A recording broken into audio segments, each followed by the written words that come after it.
Tia sat by the window of her small apartment, scrolling through social media on her phone. Another engagement announcement, this time from a college friend who had married a wealthy banker. She sighed, tossing her phone onto the couch. Oliver walked in just then, holding a small paper bag. "Hey, babe," he said with a warm smile. "I got you that chocolate croissant you like from the bakery near work." Tia barely glanced at it. "Thanks," she muttered, her mind still on the luxurious lives of the women she followed online. Oliver sat beside her, placing a gentle hand on her knee. "You okay?" "I'm fine," she lied, forcing a smile. But inside, frustration simmered. Oliver was sweet, yes. He always remembered her favorite snacks, brought her coffee in the mornings, and listened to her vent after long days. But what was sweetness without security, without the glamorous life she dreamed of? Later that evening, as Oliver washed the dishes after cooking dinner, something he did often because he knew Tia hated cleaning, she watched him with a mix of guilt and resentment. Why couldn't he be more ambitious, she thought. Why wasn't he further along in life by now? The next day, Tia's coworker, Jessica, invited her out for drinks. "You have to meet my cousin," Jessica gushed. "He's a tech entrepreneur, super successful, owns a penthouse downtown. He's single, you know." Tia's heart raced. This could be my chance. That night, she dressed in her best outfit, telling Oliver she was going out with the girls. He kissed her forehead. "Have fun, love. Text me when you get home." At the upscale lounge, Jessica's cousin Marcus was everything Oliver wasn't. Polished, confident, and dripping with wealth. He regaled Tia with stories of his travels, his business deals, the exclusive parties he attended.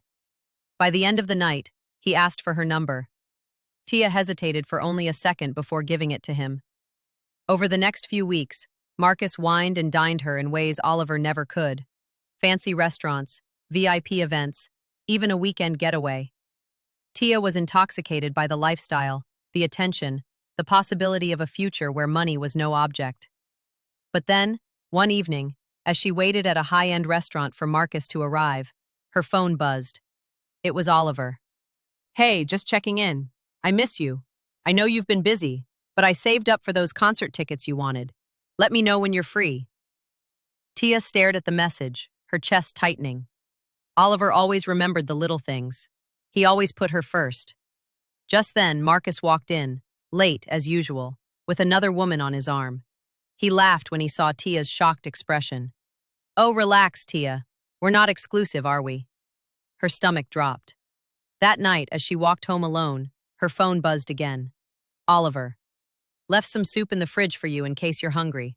Hope you had a good night." Tia stood outside her apartment door, key in hand, tears stinging her eyes. She had been chasing a fantasy while taking for granted the love that had been real all along. But was it too late to fix things? Tia sat on the edge of her bed, staring at her phone. Marcus's last message glowed on the screen. "Enough games, Tia. I don't share. If you want this life, you have to choose it. Be mine, exclusively, or walk away." Her fingers hovered over the keyboard. This was it. Saying yes meant security, luxury, the future she'd always fantasized about. But saying no meant betting on Oliver, on hope. A sharp knock at her door startled her. She wasn't expecting anyone.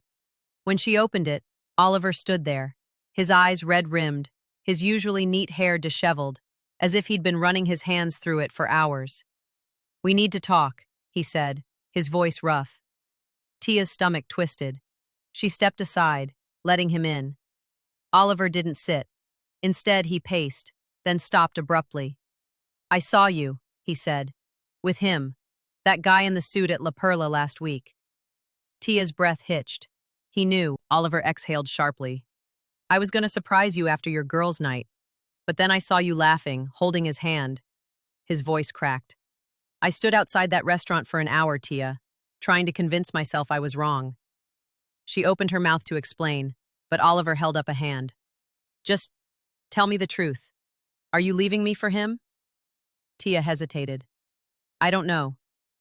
The words hung between them like a blade. Oliver flinched, then stepped closer, his hands gripping hers. "Tia, please," he whispered, desperate. We've been through so much.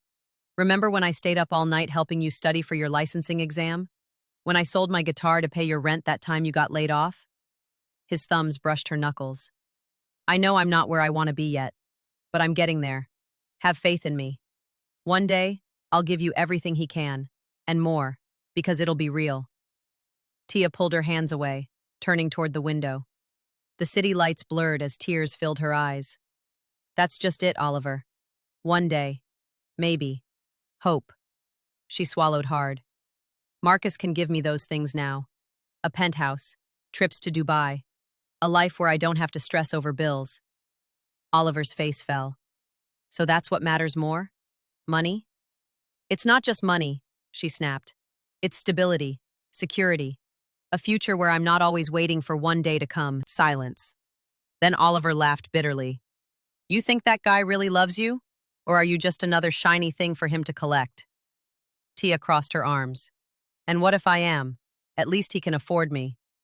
The second the words left her mouth, she regretted them. Oliver recoiled like she'd struck him.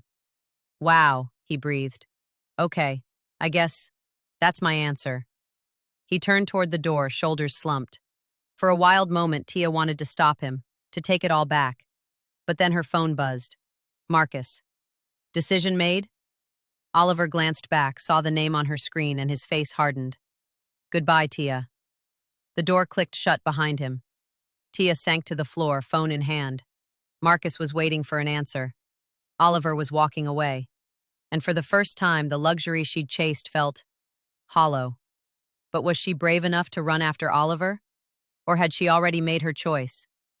Tia stared at her reflection in the floor-to-ceiling windows of Marcus's penthouse, the glittering city skyline stretching endlessly before her. The diamond bracelet he had given her last night, a casual gift, he called it, dangled from her wrist, catching the morning light. This was the life she wanted, wasn't it? Her phone buzzed. Jessica. Girl, you're living the dream. How's Billionaires Row treating you? Tia forced a smile as she typed back. It's perfect. But the words tasted like ash. Meanwhile, Oliver sat at a dimly lit bar, swirling his drink as his best friend, Ethan, clapped him on the back. Man, forget her. Tia didn't deserve you. Oliver downed the rest of his whiskey, the burn in his throat nothing compared to the one in his chest. I just thought she was different, that she saw me, not just what was in my wallet. Ethan sighed. Some people are just like that, but you'll find someone who... I don't want to hear it, Oliver cut in, standing abruptly. I'm done waiting for people to believe in me. He pulled out his phone, hesitated for just a second, then blocked Tia's number. Weeks passed. Tia had everything she thought she wanted. Designer bags, champagne brunches, a closet full of clothes she once only admired through boutique windows. But Marcus was different now. The gifts came with strings. Wear this dress tonight, it's my favorite. Don't talk to him like that, he's a client. Why are you texting her? She's not in our circle.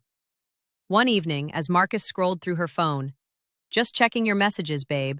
Trust is important. Tia felt a chill crawl up her spine. This wasn't love. This was ownership. She thought of Oliver, his goofy smile when he made her breakfast in bed, how he'd kiss her forehead when she was stressed, the way he listened to her, really listened, instead of just waiting for his turn to speak. Her chest ached. Then, at a charity gala, she saw him. Oliver, dressed in a sharp suit, laughing with a group of professionals, confident, happy. And beside him, a woman with warm eyes and a bright smile, her hand resting gently on his arm. Tia's breath caught. Marcus noticed her staring and smirked. Oh, that's your ex, right? The broke one? He sipped his champagne. Funny, I heard he just got promoted to VP at that startup. You know, the one that's about to go public? The room spun. Oliver had made it, and she had let him go. Later, in the penthouse bathroom, Tia gripped the sink, tears streaming down her face. She fumbled for her phone, pulling up Oliver's contact, unblocked in a moment of desperation. Her thumb hovered over the call button. But what would she even say? I'm sorry. I was wrong? Choose me again. The screen blurred as fresh tears fell. She had made her choice. And now, it was too late. Tia's phone buzzed violently against the marble countertop, Jessica's name flashing across the screen. She hesitated before swiping to answer, already bracing herself. Girl, you will not believe what I just heard. Jessica's voice was a rush of excitement. Oliver's company just went public. He's a millionaire now. And guess what? He just bought a penthouse in the same building as Marcus's rival developer. The irony. Tia's stomach dropped. The room suddenly felt too hot, the walls closing in. That's great for him, she managed, her voice hollow. Great? It's iconic. And get this, he's dating that girl from the charity gala, the one who works with him. People are saying they're serious. Jessica laughed. Imagine if he proposes before Marcus even... Jess, I have to go, Tia interrupted, her throat tight. She hung up before Jessica could respond, her hands trembling. The weight of her choices crashed down on her like a tidal wave. That night, Marcus was out, again, at some business dinner that didn't concern her. Tia sat alone in the penthouse, staring at the skyline Oliver now owned a piece of. She thought about the way Oliver used to look at her, like she was the only person in the world. The way he'd memorize her coffee order, her favorite songs, the way she liked her pillows arranged. Marcus didn't even know her middle name. She pulled out her phone and, against her better judgment, searched Oliver's name. There he was, smiling in a photo with his new girlfriend at some rooftop event. The caption read, "Celebrating the IPO with my favorite person." Tia's breath hitched. That should have been her. The next morning, Marcus finally came home, reeking of expensive whiskey and another woman's perfume. Don't start, he muttered, when Tia's eyes flicked to the lipstick stain on his collar. You knew what this was. And that was the problem. She had known. She just hadn't wanted to admit it. Marcus didn't love her. He loved the idea of her, a beautiful accessory for his empire. He didn't care about her dreams, her fears, the way Oliver had. She thought the worst thing that could happen was never getting the life she wanted. But no, the real worst thing was realizing she'd had it. And she'd thrown it away. Days bled into weeks. Tia wandered through her gilded cage like a ghost, watching Marcus's true colors emerge more each day. He was controlling, distant, unkind. One evening, as she sat alone on the terrace, her phone buzzed. A notification from a mutual friend. Oliver's engaged. The ring was stunning. The smile on his face even more so. Tia didn't cry. She just felt empty. She had traded real love for fantasy. And now the fantasy had turned to dust. Tia stared at the engagement photo until her vision blurred. Oliver's arm was wrapped around his fiance's waist, her face glowing as she leaned into him. The caption read, "When you know, you know. Forever starts now." A sharp pain lanced through her chest. She had been the one who didn't know. She had been the one who walked away. And now Oliver had moved on, completely, irrevocably. Marcus came home late again, his expensive suit wrinkled, his expression indifferent. He barely glanced at her as he poured himself a drink. "You're quiet," he remarked, swirling the amber liquid in his glass. Tia looked up, her voice steady despite the storm inside her. "Oliver's engaged." Marcus smirked. And it should have been me. But she didn't say it. Instead, she studied Marcus, the coldness in his eyes, the way he never truly saw her. She had traded warmth for wealth, devotion for status. And for what? A hollow penthouse, a loveless relationship, a man who would never look at her the way Oliver once had. "I think we should end this," she said softly. Marcus laughed, taking a slow sip of his drink. "You're serious?" "Dead serious." His smirk faded. "You'll regret it." She already did. But staying would be a worse regret. Tia packed her things that night. She didn't take the jewelry Marcus had given her, the designer dresses, or anything that tied her to him. She only kept what was truly hers. As she stepped out of the penthouse for the last time, she didn't look back. Months later, Tia sat in a small cafe, her laptop open as she worked on her own business plan, something she had put on hold for Marcus. The bell above the door chimed, and out of habit, she glanced up. Oliver stood there, his fiancée beside him, laughing at something she had said. Their eyes met. For a heartbeat, the world stopped. Then Oliver gave her a polite nod. Nothing more. No lingering sadness, no resentment, just acknowledgement. And that hurt more than anger ever could, because it meant he was truly, completely over her. Tia forced a small smile and looked back at her laptop, her fingers trembling over the keys. She had lost him. But maybe, just maybe, she could find herself again. Some lessons come too late, but sometimes losing everything teaches you how to finally find yourself.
Silence.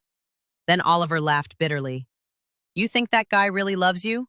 Or are you just another shiny thing for him to collect? Tia crossed her arms. And what if I am? At least